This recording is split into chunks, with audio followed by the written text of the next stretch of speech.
Hi everyone, Jayther here from Pinoy Money Academy, and today we will talk about initial public offerings, which are simply called IPOs. Now, over the past couple of weeks, I've been getting a lot of emails asking about IPOs, so I thought that this could be a great opportunity to make a video about it. So in this video, the questions that I hope to answer are, number 1, what are IPOs and how do they work? Number 2, what are the general benefits and risks of investing in an IPO?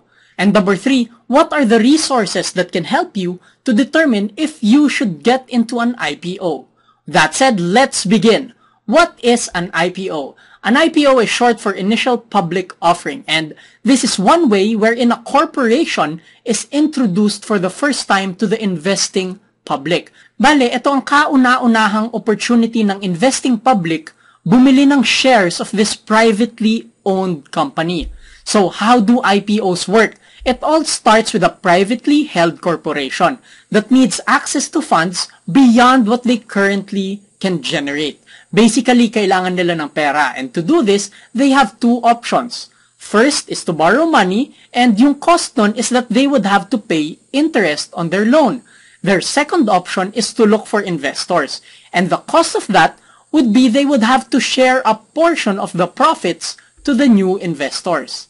If a company would want to offer their shares to the public, then they would have to undergo an IPO. To do this, they will need the help of an investment bank.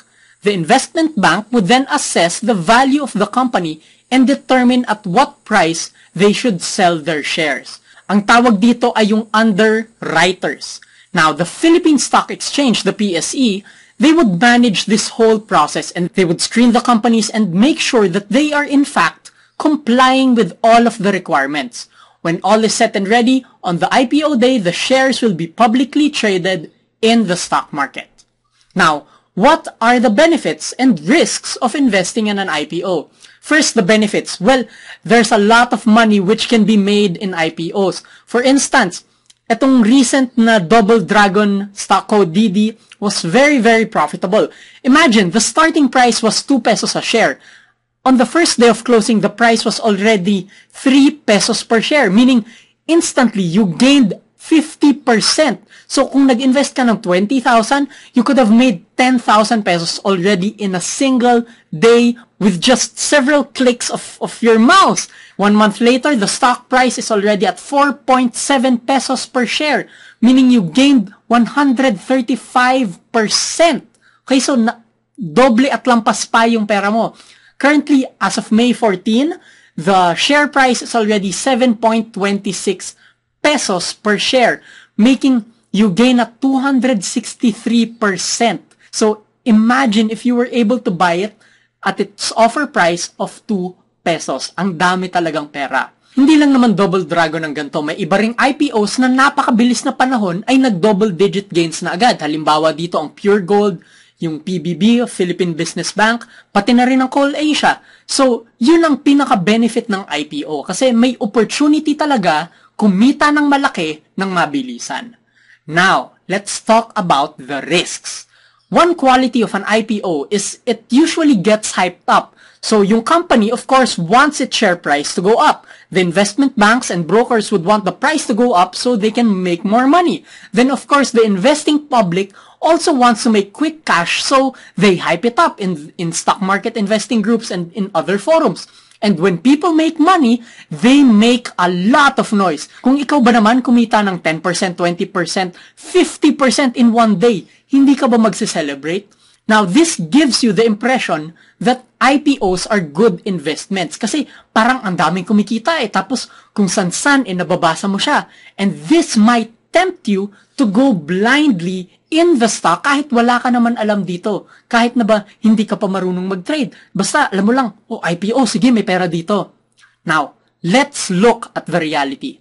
In this table, you can see the past 15 IPOs from the late 2012 to the early 2014. So we have here the stock code and the company name followed by its offer price, meaning ito yung price niya during the IPO. Then it's followed by its first day performance. So anong nangyari on its first day? Then you have the 30-day mark and then you have the price as of April 30, 2014. So if you notice, hindi naman lahat ng IPO successful in the short term and hindi rin lahat successful in the long term.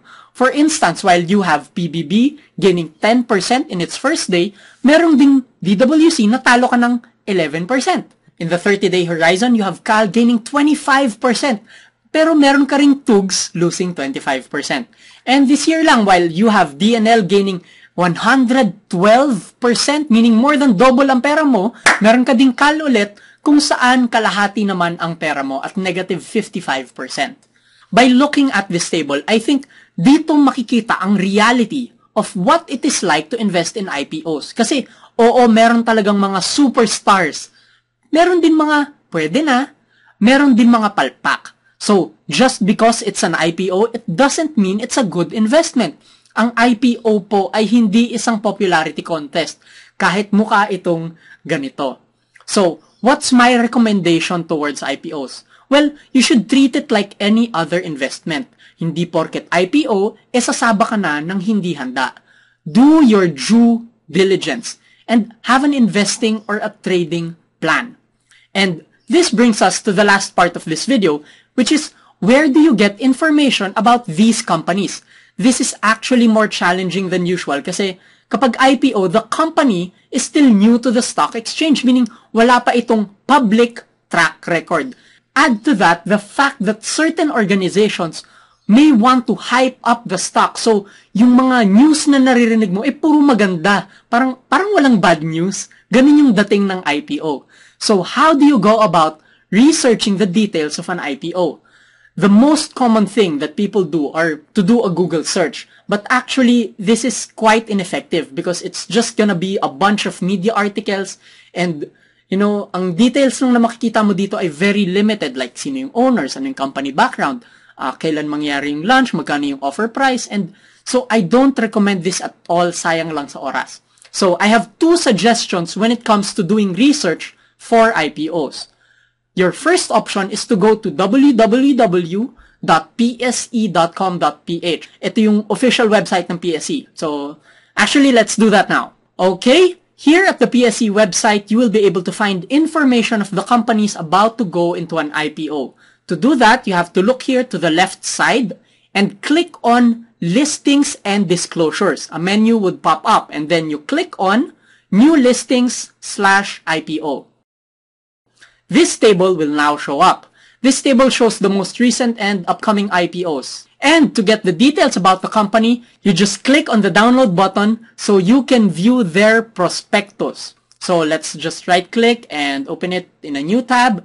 And by the way, medyo matagal pala ito mag-load kasi medyo mahaba yung document, mahaba yung file. Anyway, this prospectus is prepared by the underwriters of the company. So ayan, open na. Now we have the prospectus of Double Dragon, and here you can see that their underwriters are Unicapital, RCBC, and BDO. So, sinong nag-prepare ng report na to? Etong tatlong organizations na to. Now, what can you find in this report? Let's move forward to the table of contents. So, here you have the summary and the summary of financial information, the terms and conditions of the offer, the risk factors, where the money will be used, the company, the industry, the management, the regulations surrounding the company. Pretty much this report is as comprehensive as you can get. Just take a look here. You have about 100+ pages about the company. Okay, so if you want comprehensive, raw information about the IPO, well, ito ngayon ang primary source mo. Now, I know what some of you are thinking, grabe naman ang haba! And this is the reason why I would give you the second option. The second option is from a stock market guide I personally use for summarized updates on what's happening with the stock market. And this is the Pinoy Investor Stock Market Guide. Now, let me just load up the members area para makita nyo kung yung preview ng mga reports. Okay, so here we are in the members area, and Pinoy Investor regularly publishes special reports summarized on what's happening in the Philippine stock market. Kasama na dito ang IPOs. So let's click on the special reports. Okay, so here you can see a special report on the IPO of Century Pacific. And if I click on that, then I'll be able to see the analysis of several brokers like Angping, Unicapital, and DA Market Securities. With this, nalalaman ko ngayon kung ano ba ang tingin ng iba't ibang broker with the upcoming IPO. Let me show you this report so you can see what they are writing here. So we have the catalysts for growth, the product portfolio, the information about the company, financial information, and I find this to be invaluable, the peer evaluation. Ang ibig sabihin nito is, kino-compare nila yung IPO sa isang competitor or sa similar company in the industry. So they compare the company in terms of its offer price, kung mura ba, good deal ba, pwede na, or medyo mahal ba siya. So ito actually yung isa sa mga pinaka-hinahanap po in the report. Now, after that, you have the conclusion, and ito na ngayon yung bottom line. In this particular example, Angping Securities say that it is more expensive compared to URC, but it is primed for growth, which could justify the higher valuations. So yun yung sabi ni Angping. Then you have the IPO analysis of their other partner brokers as well in this report.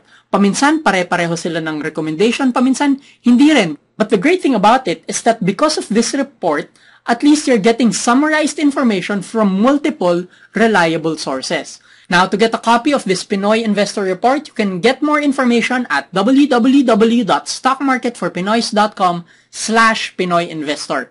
I've also made a full review of their report, and it's a featured article at the homepage of stockmarketforpinoys.com. So just go there for more information. I've also left links in the description area below this video. Okay, so going back to IPOs, let's summarize everything we've talked about.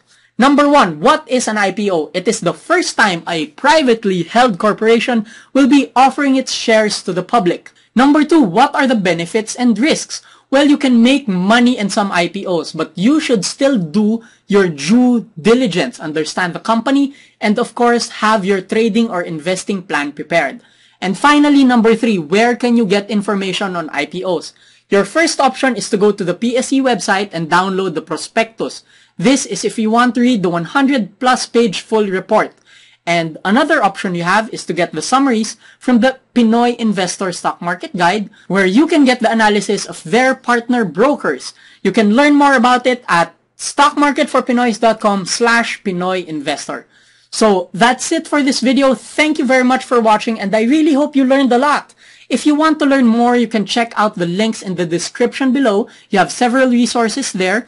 Until the next video, always remember to work hard, work smart, and make your money work hard for you.